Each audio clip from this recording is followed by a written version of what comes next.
Саламатсыздарбы кыздар, каналга куш келипсиздер. Бүгүн мен сиздерге айбат жана өтө даамдуу салаттын рецептин көргөзөмүн.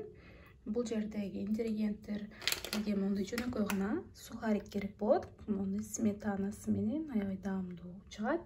Анан кинза чөбү, бир уч кинза чөбү, бир даана чеснок майдалап туура аласыздар дагы.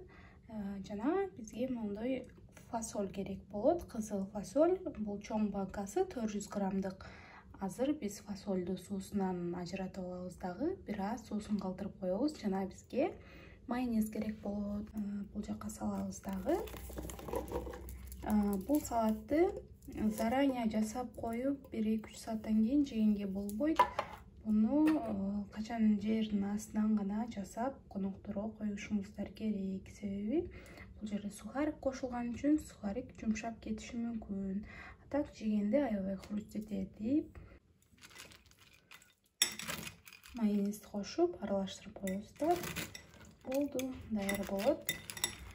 Анан жасап көрүңүздөр дагы. Сиздерге жаккан болсо комментарийге жазып коюңуз.